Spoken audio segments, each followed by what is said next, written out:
Assalamualaikum warahmatullahi wabarakatuh. Bicara tentang mitos pesugihan Gunung Kemukus seakan tidak ada habisnya dan masih berselimut misteri. Objek wisata Gunung Kemukus, yang menyimpan banyak tabir misteri merupakan wisata andalan di Sragen. Warga yang datang ke Kabupaten Perbatasan Jawa Tengah itu, biasanya berdoa di pusara Pangeran Samudro sembari mengucapkan berbagai pengharapan. Sebagian warga percaya, kekuatan gaib di situ mampu meloloskan permintaan mereka kepada Sang Halik. Bahkan, mereka juga percaya, kesakralan makam Pangeran Samudro bisa melindungi keselamatan hidupnya.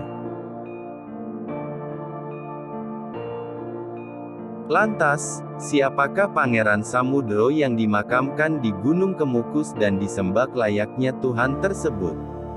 Dan benarkah ritual seks menyimpang di Gunung Kemukus berawal dari riwayat hidup sang pangeran?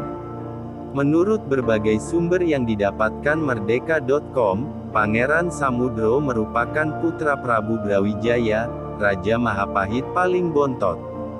Dikala kerajaan Majapahit tumbang, sang pangeran justru memilih menetap dan tidak ikut kabur seperti saudara-saudaranya.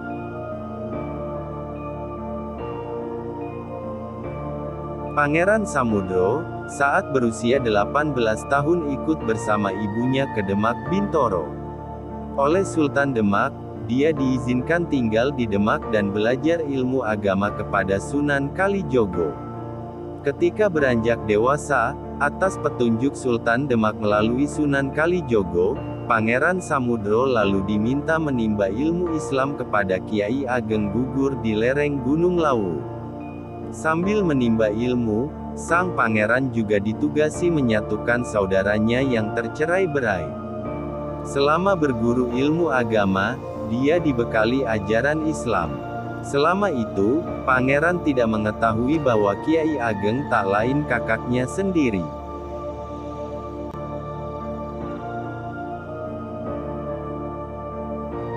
Singkat cerita, tatkala Pangeran Samudro menguasai ilmunya, Kiai Ageng Gugur baru mengungkap identitasnya.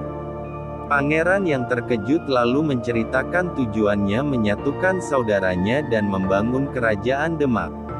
Setelah itu, Pangeran Samudro bersama dua abdi dalamnya kembali ke Demak dan istirahat di desa Gondang Jenalas Gemolong. Di sana mereka bertemu orang asal Demak bernama Kiai Kamaliman. Pangeran kemudian memutuskan menetap sementara sembari berdakwah agama Islam.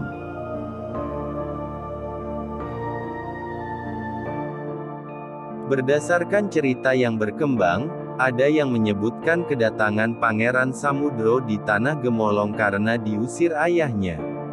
Dia diketahui jatuh cinta kepada Dewi Ontrowulan, yang tak lain adalah ibu kandungnya. Ada juga sejarah yang mengatakan Dewi Ontrowulan adalah ibu tiri Pangeran Samudro.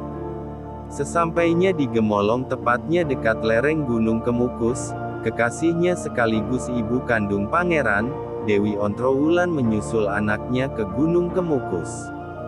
Keduanya yang dilanda asmara, lalu melepas rindu. Namun warga sekitar yang memergoki mereka berduaan lalu merajamnya ramai-ramai sampai meninggal dunia. Jasad mereka dikubur satu liang lahat tepat di bawah Gunung Kemukus.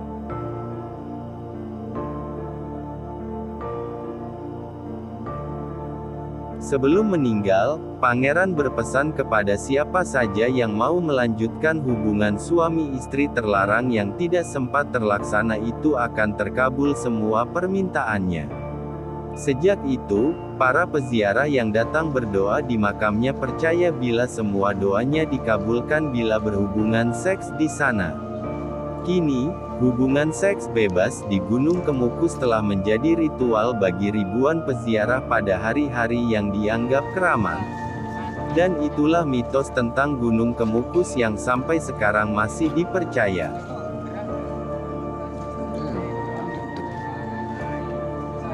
Ini cuma salah satu versi tentang sejarah, mitos dan misteri dari kisah cinta Pangeran Samudra yang berhubungan erat dengan Gunung Kemukus yang terkenal dengan ritual esek-esek. Masih ada versi-versi lain, yang lebih seru serta lebih dramatis. Demikian saja tentang mitos sejarah ritual sek Gunung Kemukus Sragen. Semoga bermanfaat dan menambah wawasan. Dari Yona Musik ucapkan wassalamualaikum warahmatullahi wabarakatuh.